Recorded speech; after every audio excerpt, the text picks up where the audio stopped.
Hi, this is Eric at Frog Valley Tropical Fruit Farm, and this is Florida Natural Farming. Today I'm going to do a video on Canistel fruit, egg fruit, yellow sapote. Talk about nutrient pollution and stuff like that I usually have been doing lately.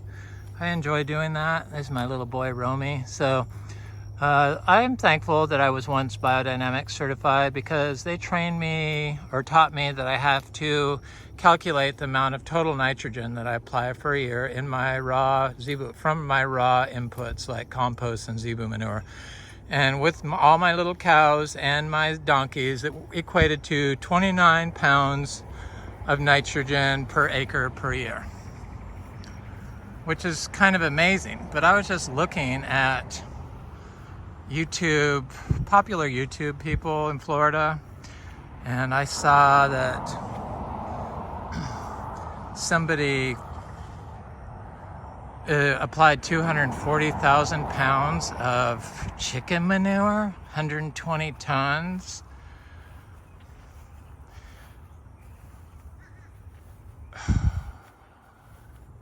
Must really hate your neighbors. So when you do stuff like that, that's like 6,000 pounds of total nitrogen in that one application. I know the University of Florida says that it's okay to do stuff like that. According to their recommendations for bananas, I would have to apply 5,000 pounds if I went on their high-end recommendation of total nitrogen per year, per acre, for their home-based recommendations. Well, when you have 4 lots per block, that's an acre basically. But anyway, so 6,000 pounds of nitrogen. So oh my God. So all that chicken manure, which probably came from an industrial farm, guaranteed, contains glysophate, and because they feed chickens corn, which is glysophate ready corn, and then it's allowed in organic. They don't adjust for total nitrogen per acre. Only biodynamic does that. So I was going to look at the little Canistel seedlings that I have over here. I know where one is. Hopefully I can see it here. Here's our little citrus seedlings. Yeah, the organic doesn't. They don't care how much nitrogen you use. Here's a Ross Sapote seedling. It looks like it could use some manure. Seed grown, direct sown. Never got affected by any cold or whatever, nothing.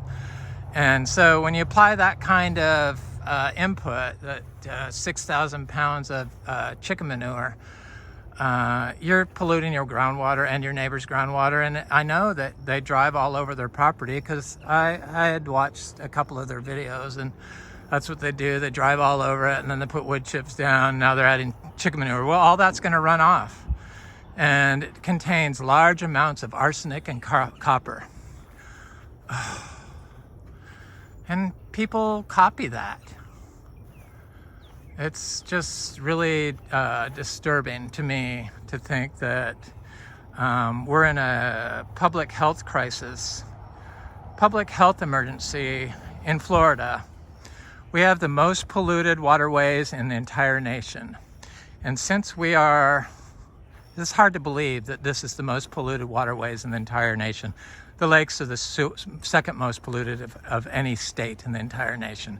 So if we had the most freshwater springs in the world, then if we had the most polluted waterways, because a lot of the water comes from the springs, it's not too far of a stretch to think that our waterways are the most polluted in the world. And knowing what I know about the nutrient recommendations by UFL and by popular so-called regenerative farmers, and it's no wonder we have polluted rivers and waters. It's mostly from nutrient pollution from households and farms. So disturbing. We only use the raw and composted cow manure, but we have all this life here, and we do not, life meaning all this cover is a living orchard floor or living mulch, and it captures the 29 pounds of nutrients that could run off. But we don't even ever have standing water, so we don't have any runoff that I've seen, period. But I don't really know my neighbors, but even if I don't like them, I am not going to do something that's detrimental to the health of Florida and to the health of them.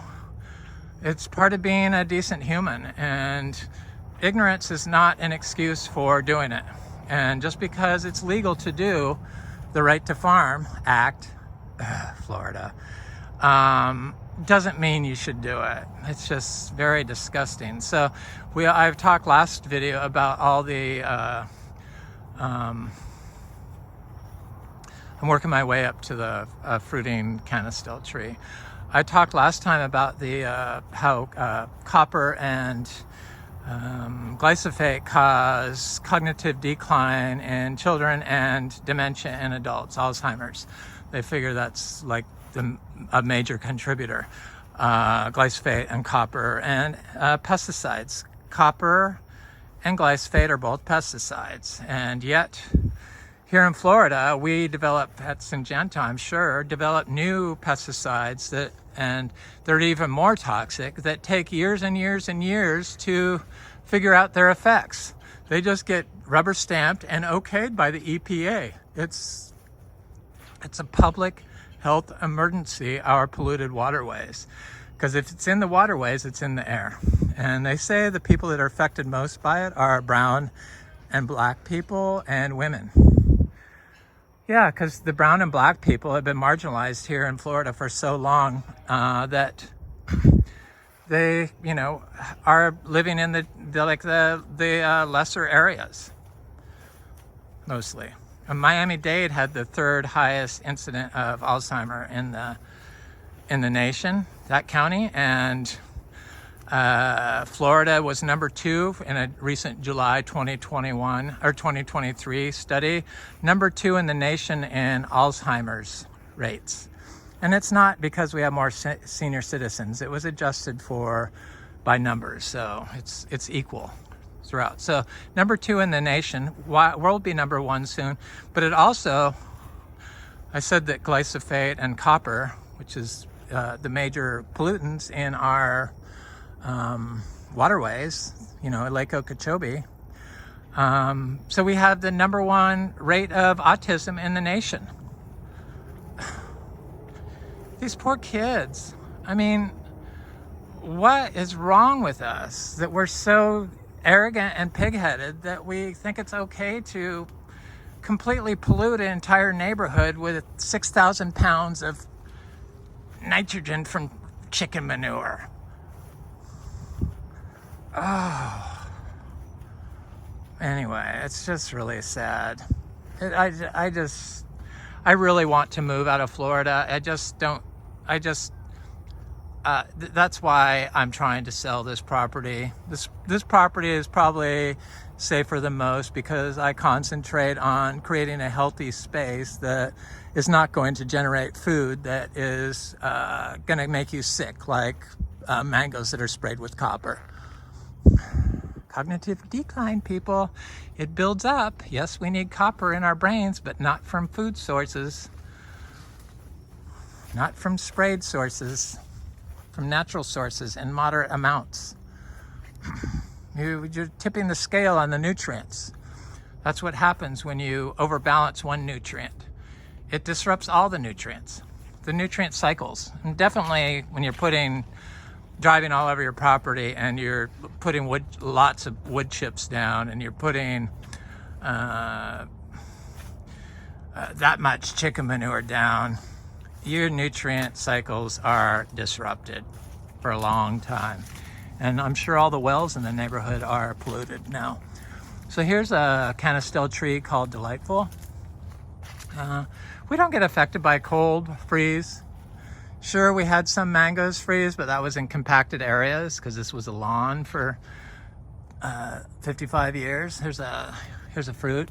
We have this in Ross Sapote. This one's as good as Ross Sapote. It's from Garden of Delights down in Homestead, I think, or Redlands. It's got some fruit on it. I don't want to go looking for it, but the creatures have, you know, watched me and then come over here and picked it. Even though they don't eat it, they'd still pull it off. But it's took a year off after our freeze 2 years ago, but this year it's fruiting and it's flowering again, and it seems to be doing well. Obviously, everything does well here. Everything. I'm just shocked that people that grow in nurseries in cold climates give cold recommendations for fruit trees. You know, get down to 31 degrees and we had fruit on our cacao. I don't protect anything. Oh, you have different cold tolerances depending if you farm naturally or if you farm with chemicals. When you farm with chemicals, the cold tolerance of your tree probably is not very good. I've seen whole groves wiped out, mostly because they have driven all over their orchard floor and put down shade cloth, which is going to create a microplastic, basically a Superfund site. So if all our water's polluted and then you turn on sprinklers, this is a giant Spanish lime that's never been protected. 31 degrees, no problem. But we have all these other plant support species with it. So it does make a difference. And then we focus on low nitrogen inputs.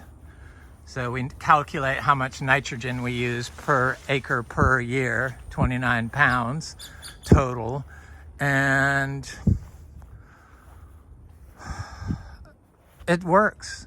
All the weeds that they tell you to remove at University of Florida and stuff, that is going to make your plant's ability to protect itself from the cold almost impossible. And it definitely is going to make it impossible for your trees to survive drought. Nature buffers environmental and man-made stress. So when you farm naturally, you can handle temperatures, and not probably 23 degrees, but definitely 31 for a few hours here, no problem on highly tropical trees.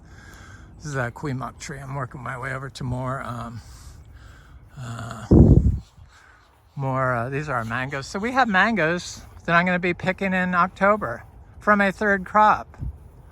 It's just mind-boggling that people don't get excited by that. They just choose to ignore because of cognitive decline, obviously, from, you know, consuming fruit and foods that are laced with pesticides like glysophate and copper. Sapodillas, I'm going to do one on sapodillas next, I guess, because we have a lot of sapodillas. So here's some Ross Sapotes. No problem. Here's a daily manure. It's really like hardly any manure. It's mostly hay, and there's some urine in it. It's from our stall. It's grass hay. Organic approved grass hay.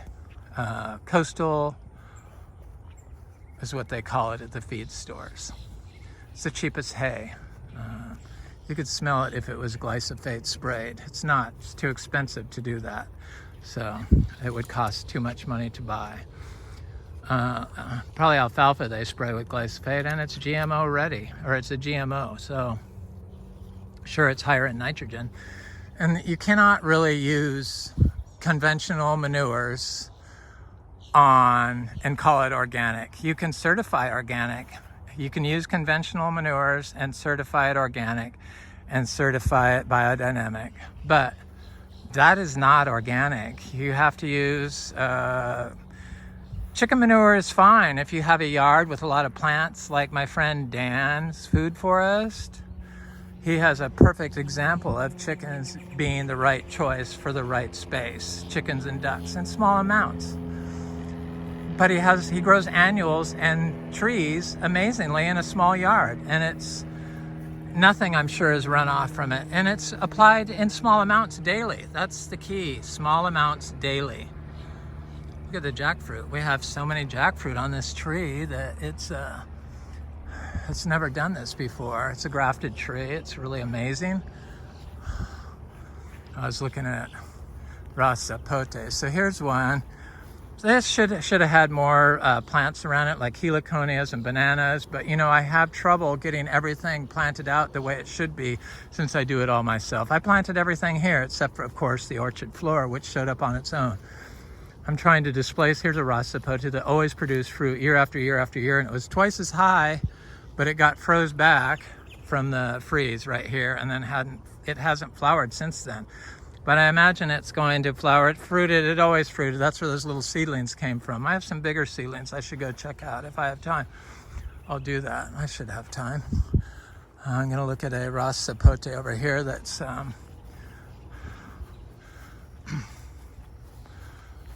got fruit on it. Or not fruit, it's got flowers all over it. Here it is. I like Ross Sapote the best. I like the Garden of Delights. Canistel the best. Yellow Sapote. All dry farmed, all growing naturally, all given minimal nitrogen inputs from cows. A lot of places say chicken manure is the best if you look online to use composted chicken manure. No, it is not. Zebu manure is the best. It's pure humus. You can grow seeds directly in it. Dried zebu manure, rehydrated, and you can plant your garden right in it. So that's the best. You don't even need to compost it. I've done cuttings in it, so I'm gonna go look at that last seedling that I know where it's at, and I know I can find it right away. There's others, I have some others, but here's a little one right here.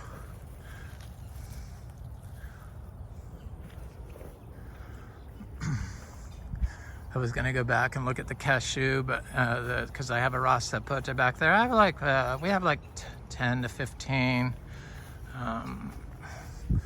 Ross Sapotes, and then one, well, probably more than one of the Garden of Delightful Canistel. Look at this katuk. I mean, the kids, the little babies that was here, I couldn't believe she was the youngest person ever to come to the farm, under 2 months old, and she was amazing, and it just made me realize that I'm doing the right thing for them. So this is rose apples. They obviously don't have a problem with the cold. We don't cover anything. We don't do any protection for cold. We just focus on soil health. And if you're using chemicals, you're not going to have any protection from the cold, period. I think that's why flying fox fruit has so much trouble. But I heard Sanford has like the most polluted water in Florida, groundwater. Or I not heard, I read. Sanford and some other place by Orlando. Lake Okeechobee's, the glysophate in it is like so high it goes beyond what's recommended to spray or something like that. Something crazy. I may have got that wrong, but it's really high. It's a Quaimuck tree. There's a Quaimuck tree. It's the Inga tree. I'm gonna do one on Ingas too. My little calf loves these things. I'm gonna go over here and look for this seedling Canistel tree that I know is over here. I just saw it the other day. I think I have it marked. In fact, I know I do. I can see the stake. Sometimes I mark stuff so that I can go back and look at it. I mean, what are we gonna do? Nobody seems to care about the pollution problem here. It's just mind-boggling that nobody even cares. That's why, yes, this place is for sale. It's $2.5 million because I want to move back to California. I'm going to continue doing stuff like this, only California version, California natural farming. But it's just knowing that this is has the most polluted waterways in the nation. It's just so discouraging. I thought it was a somewhat clean place. This is the Canistel. I thought it was somewhat clean, but it's not. It's a filthy, polluted place from agricultural runoff and household runoff. All basically thanks to the University of Florida recommending exorbitant amounts of pesticides and nutrients. They're trying to fix their mistakes, but they somebody started wanted to see if they could dry farm these tropical fruit trees, and was doing a study at the University of Florida in 2019. Excuse me, I moved here 13 years ago and started doing it right away, and you're just now catching on, and you're the Florida natives? That's so frustrating. So frustrating. I'm not going to let up. I'm going to keep doing it. And if I don't sell the place, I'll do it every other day forever. People need to hear it. Everyone needs to speak up. What is wrong with us where we don't even look at the the public health emergency that's here now? It's here. We have the highest rate of autism in the world, the most polluted, or not in the world, in the nation, the most polluted waterways in the nation, and the second highest Alzheimer rates in the nation. There's something seriously wrong going on here. Surely everyone can understand that. But yet, we're too busy fighting with liberals. It makes zero sense. I don't know. It doesn't make any sense to me. There's all these issues that get ignored by everyone. People just go in their house. I guess 1 out of 10 people over 65 in Florida has signs of or full-on Alzheimer's. That's pretty scary. And they say within the next 50 years, look at this acre tree. How good that looks. Oh, I got some pink wampy seeds. Wampy does really good here. I think that will be a very good fruit. This is like the brown one. This is from my friend Frank. They just do so well here, so I decided to get some. There's a citrus. We grow like 10 different types of citrus from seed, fruit them. Our own fruits, but we're still working on the getting the others to fruit. They are seed grown, and we don't water anything. I'm so glad I don't water, but knowing that the groundwater is, if the waterways are polluted, the groundwater is polluted. Stuff moves through the calcareous rock, or it runs off and moves through the calcareous rock elsewhere. So the aquifer has to be severely polluted. When you do a search on University of Florida citrus pest recommendations, and 3 chemicals pop up very first thing, and they're all banned in Europe and other countries, you know something's wrong here. Probably they're going to have to sue Monsanto for Alzheimer's, since people can't afford the healthcare costs of taking care of somebody that has dementia, their parents, and they end up going bankrupt. I'm sure the autism is expensive also. They can sue the Glysophate people too. I'm sure University of Florida is going to set themselves up for lawsuits, since they haven't done a correction on any of the recommendations. They're still pushing the same old crap that they always pushed. Roamy is my little child, and I seem to care more about the cows than people care about other people's children here. Somebody actually had the nerve to ask if I eat them. No, they're not for eating. Oh, my God. Eat your chickens. These are here to clean up Florida's issues. They're like dogs. They're like grass puppies. Right, Roamy? You want to go?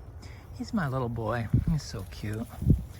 He's a little angel. He lets me catch him. He's only like 20 7 inches tall.